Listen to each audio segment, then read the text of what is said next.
तो उसी दौरान हमने सॉइल हेल्थ कार्ड योजना पर काम शुरू किया। मुझे याद है प्रोफेसर स्वामीनाथन ने उसमें बहुत ज्यादा इंटरेस्ट दिखाया।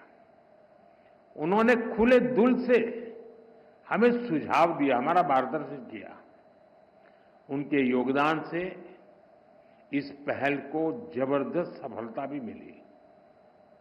करीब 20 साल हुए जब मैं तमिलनाडु में उनके रिसर्च फाउंडेशन के सेंटर पर गया था। साल 2017 में मुझे उनकी लिखी किताब the quest for a world without hunger उसको रिलीज करने का मौका मिला था। साल 2018 में जब वाराणसी में इंटरनेशनल राइस रिसर्च इंस्टीट्यूट के रीजनल सेंटर का उद्घाटन हुआ तो भी उनका मार्गदर्शन हमें मिला। उनसे हुई हर मुलाकात मेरे लिए एक लर्निंग एक्सपीरियंस होती थी। उन्होंने एक बार कहा था, science is not just about discovery but delivery. और उन्होंने इसे अपने कार्यों से सिद्ध किया। वो केवल रिसर्च नहीं करते थे बल्कि खेती के तौर तरीके बदलने के लिए किसानों को प्रेरित भी करते थे।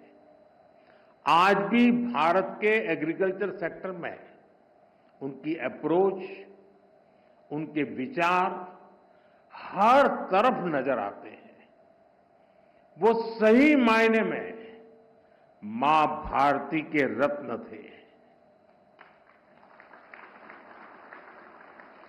मैं इसे अपना सौभाग्य मानता हूं कि डॉक्टर स्वामीनाथन को हमारी सरकार में भारत रत्न से सम्मानित करने का सौभाग्य मिला। साथियों, डॉक्टर स्वामीनाथन ने भारत को खाद्यान्न में आत्मनिर्भर बनाने का अभियान चलाया, लेकिन उनकी पहचान हरित क्रांति से भी आगे बढ़कर थी। वो खेती में केमिकल के बढ़ते प्रयोग और मोनोकल्चर फार्मिंग के खतरों से किसानों को लगातार जागरूक करते रहे। यानी एक तरफ वो ग्रेन प्रोडक्शन बढ़ाने का प्रयास कर रहे थे और साथ ही उन्हें एनवायरमेंट की, धरती मां की भी चिंता थी। दोनों के बीच संतुलन साधने और चुनौतियों का समाधान करने के लिए उन्होंने एवर ग्रीन रिवॉल्यूशन का कंसेप्ट दिया। उन्होंने बायो विलेज का कंसेप्ट दिया, जिसके जरिए गांव के लोगों और किसानों का सशक्तिकरण हो सकता है। उन्होंने कम्युनिटी सीड बैंक और अपॉर्चुनिटी क्रॉप्स जैसे आइडियाज को बढ़ावा दिया। साथियों, डॉक्टर स्वामीनाथन मानते थे कि क्लाइमेट चेंज और न्यूट्रिशन की चुनौती का हल उन्हीं फसलों में छुपा है जिन्हें हमने भुला दिया है। ड्राउट टॉलरेंस और सॉल्ट टॉलरेंस पर उनका फोकस था। उन्होंने मिलेट्स, श्री अन्न पर उस समय काम किया जब मिलेट्स को कोई पूछता नहीं था। डॉक्टर स्वामीनाथन ने वर्षों पहले यह सुझाव दिया था कि मैंग्रोव की जेनेटिक क्वालिटी को धान में ट्रांसफर किया जाना चाहिए। इससे फसलें भी जलवायु के अनुकूल बनेगी। आज जब हम क्लाइमेट एडेप्शन की बात करते हैं तो महसूस होता है कि वो कितना आगे की सोचते थे। साथियों, आज दुनिया भर में बायोडायवर्सिटी को लेकर चर्चा होती है। इसे सुरक्षित रखने के लिए सरकारें अनेक कदम उठा रही हैं, लेकिन डॉक्टर स्वामीनाथन ने एक कदम आगे बढ़ते हुए बायो हैप्पीनेस का आइडिया दिया। आज हम यहां इसी आइडिया को सेलिब्रेट कर रहे हैं। डॉक्टर स्वामीनाथन कहते थे कि बायोडायवर्सिटी की ताकत से हम स्थानीय लोगों के जीवन में बहुत बड़ा बदलाव ला सकते हैं। लोकल रिसोर्सेज के इस्तेमाल से लोगों के लिए आजीविका के नए साधन बना सकते हैं। और जैसा उनका व्यक्तित्व था, अपने आइडियाज को वो जमीन पर उतारने में माहिर थे। अपने रिसर्च फाउंडेशन के द्वारा उन्होंने नई खोजों का लाभ किसानों तक पहुंचाने का निरंतर प्रयास किया। हमारे छोटे किसान, हमारे मछुआरे भाई बहन, हमारे ट्राइबल कम्युनिटी, इन सबको उनके प्रयासों से बहुत लाभ हुआ है।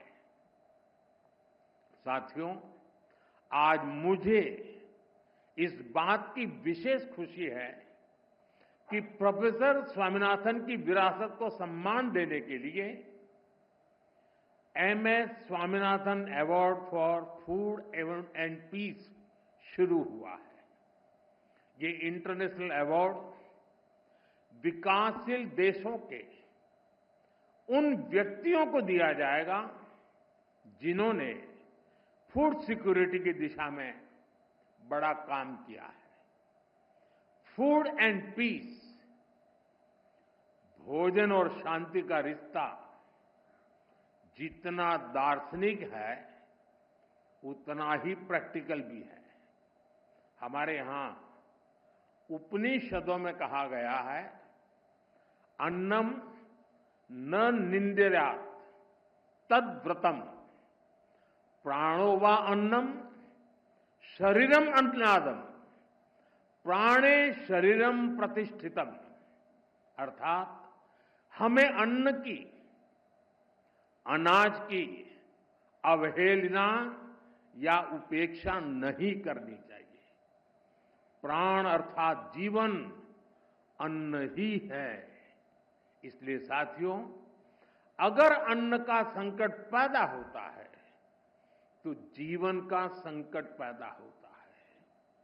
और जब हजारों लाखों लोग के जीवन का संकट बढ़ता है तो वैश्विक अशांति भी स्वाभाविक है। इसलिए MS Swaminathan award for food and peace बहुत ही अहम है। मैं यह पहला अवार्ड पाने वाले नाइजीरिया के टैलेंटेड साइंटिस्ट प्रोफेसर आडेनले, उनको बहुत बहुत बधाई देता हूं। साथियों, आज भारतीय कृषि जिस ऊंचाई पर है वो देखकर डॉक्टर स्वामीनाथन जहां भी होंगे उन्हें गर्व होता होगा। आज भारत दूध, दाल और जूट के प्रोडक्शन में नंबर 1 है। आज भारत चावल, गेहूं, कपास, फल और सब्जी के उत्पादन में नंबर 2 पर है। आज भारत दुनिया का दूसरा सबसे बड़ा फिश प्रोड्यूसर भी है। पिछले साल भारत ने अब तक का सबसे ज्यादा फूड ग्रेन प्रोडक्शन किया है। ऑयल सीड्स में भी हम रिकॉर्ड बना रहे हैं। सोयाबीन, सरसों, मूंगफली, सभी का उत्पादन रिकॉर्ड स्तर पर बढ़ा है। साथियों, हमारे लिए अपने किसानों का हित सर्वोच्च प्राथमिकता है।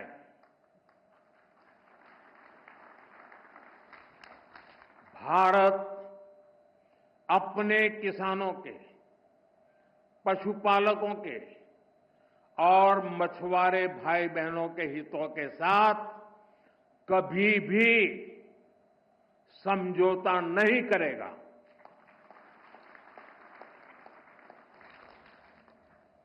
और मैं जानता हूं व्यक्तिगत रूप से मुझे बहुत बड़ी कीमत चुकानी पड़ेगी, लेकिन मैं इसके लिए तैयार हूं। मेरे देश के किसानों के लिए, मेरे देश के मछुआरों के लिए, मेरे देश के पशुपालकों के लिए आज भारत तैयार है।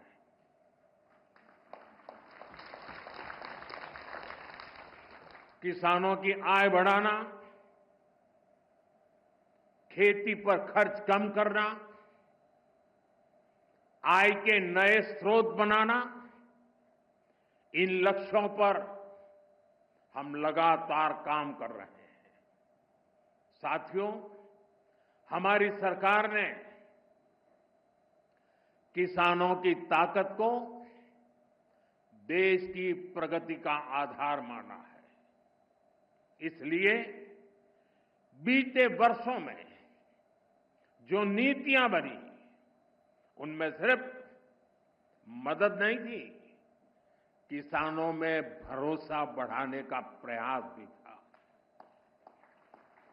पीएम किसान सम्मान निधि से मिलने वाली सीधी सहायता ने छोटे किसानों को आत्मबल दिया है। पीएम फसल बीमा योजना ने किसानों को जोखिम से सुरक्षा दी है। सिंचाई से जुड़ी समस्याओं को पीएम कृषि सिंचाई योजना के माध्यम से दूर किया गया है। 10,000 एफपीओ के निर्माण ने छोटे किसानों की संगठित शक्ति बढ़ाई है। कोऑपरेटिव्स और सेल्फ हेल्प ग्रुप्स को आर्थिक मदद ने ग्रामीण अर्थव्यवस्था को नई गति दी है। ई-नाम की वजह से किसानों को अपनी उपज बेचने की आसानी हुई है। पीएम किसान संपदा योजना ने नई फूड प्रोसेसिंग यूनिट्स, भंडारण के अभियान को भी गति दी है। हाल ही में पीएम धन धान्य योजना को भी मंजूरी दी गई है। इसके तहत उन 100 डिस्ट्रिक्ट को चुना गया है जहां खेती पिछड़ी रही। यहां सुविधाएं पहुंचाकर, किसानों को आर्थिक मदद देकर खेती में नया भरोसा पैदा किया जा रहा है। साथियों, 21वीं सदी का भारत विकसित होने के लिए पूरी जी जान से जुटा है और ये लक्ष्य हर वर्ग, हर प्रोफेशन के योगदान से ही हासिल होगा। डॉक्टर स्वामीनाथन से प्रेरणा लेते हुए अब देश के वैज्ञानिकों के पास एक बार फिर इतिहास रचने का मौका है। पिछली पीढ़ी के वैज्ञानिकों ने फूड सिक्योरिटी सुनिश्चित की। अब न्यूट्रिशनल सिक्योरिटी पर फोकस करने की आवश्यकता है। हमें बायो फोर्टिफाइड और न्यूट्रिशन से भरपूर फसलों को व्यापक स्तर पर बढ़ाना होगा ताकि लोगों का स्वास्थ्य बेहतर हो, केमिकल का उपयोग कम हो, नेचुरल फार्मिंग को बढ़ावा मिले। इसके लिए हमें अधिक तत्परता दिखानी होगी। साथियों, क्लाइमेट चेंज से जुड़ी चुनौतियों से आप भली भांति परिचित हैं। हमें क्लाइमेट रेजिलिएंट क्रॉप्स की ज्यादा से ज्यादा वैरायटीज को विकसित करना होगा। ड्राउट टॉलरेंट, हीट रेजिस्टेंट और फ्लड एडेप्टिव फसलों पर फोकस करना होगा।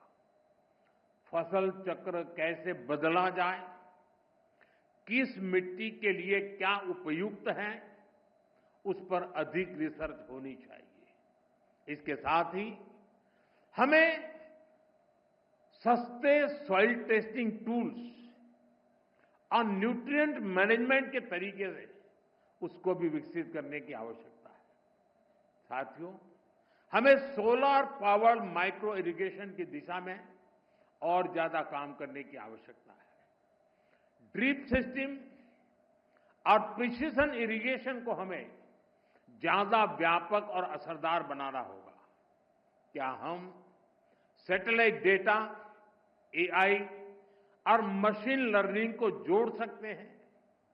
क्या हम ऐसा सिस्टम बना सकते हैं जो उपज का पूर्वानुमान दे सके, कीटों की निगरानी कर सके और बुआई के लिए गाइड कर सके? क्या हर जिले में ऐसा real time decision support system पहुंचाया जा सकता है? आप सभी एग्रीटेक स्टार्टअप्स को भी निरंतर गाइड करते रहिए। आज बड़ी संख्या में इनोवेटिव युवा खेती की समस्याओं का समाधान निकालने में जुटे हैं। अगर आप जो अनुभवी लोग हैं, आप अगर लोग उन्हें गाइड करेंगे तो उनके बनाए प्रोडक्ट ज्यादा प्रभावशाली होंगे और यूजर फ्रेंडली होंगे। साथियों, हमारे किसान और हमारे किसान समुदायों के पास पारंपरिक ज्ञान का खजाना है। ट्रेडिशनल इंडियन एग्रीकल्चरल प्रैक्टिसेस और मॉडर्न साइंस को जोड़कर एक होलिस्टिक नॉलेज बेस तैयार किया जा सकता है। क्रॉप डाइवर्सिफिकेशन भी आज एक नेशनल प्रायोरिटी है। हमें अपने किसानों को बताना होगा कि इसका क्या महत्व है। हमें समझाना होगा कि इससे क्या फायदे होंगे। साथ ही ये भी बताना होगा कि ऐसा न करने पर क्या नुकसान होंगे। और इसके लिए आप बहुत बेहतर तरीके से काम कर सकते हैं। साथियों, पिछले साल जब मैं 11 अगस्त को यहां पूसा कैंपस में आया था तो कहा था कि एग्रीकल्चर टेक्नोलॉजी को लैब से लैंड तक पहुंचाने के लिए प्रयास बढ़ाएं। मुझे खुशी है कि मई जून के महीने में विकसित कृषि संकल्प अभियान चलाया गया। पहली बार देश के 700 से ज्यादा जिलों में वैज्ञानिकों की करीब 2200 टीमों ने भाग लिया। 60,000 से ज्यादा कार्यक्रम किए। इतना ही नहीं, करीब करीब 1.25 करोड़ जागृत किसानों के साथ सीधा संवाद किया। हमारे वैज्ञानिकों का ज्यादा से ज्यादा किसानों तक पहुंचने का ये प्रयास बहुत ही सराहनीय है। साथियों, डॉक्टर एमएस स्वामीनाथन ने हमें सिखाया था कि खेती सिर्फ फसल की नहीं होती, खेती लोगों की जिंदगी होती है। खेत से जुड़े हर इंसान की गरिमा, हर समुदाय की खुशहाली और प्रकृति की सुरक्षा, यही हमारी सरकार की कृषि नीति की ताकत है। हमें विज्ञान और समाज को एक धागे में जोड़ना है। छोटे किसान के हितों को सर्वोपरि रखना है और खेतों में काम करने वाली महिलाओं को सशक्त करना है, एम्पावर करना है। हम इसी लक्ष्य के साथ आगे बढ़े। डॉक्टर स्वामीनाथन की प्रेरणा हम सभी के साथ है। मैं एक बार फिर आप सभी को इस समारोह की बहुत बहुत बधाई देता हूं। बहुत बहुत धन्यवाद।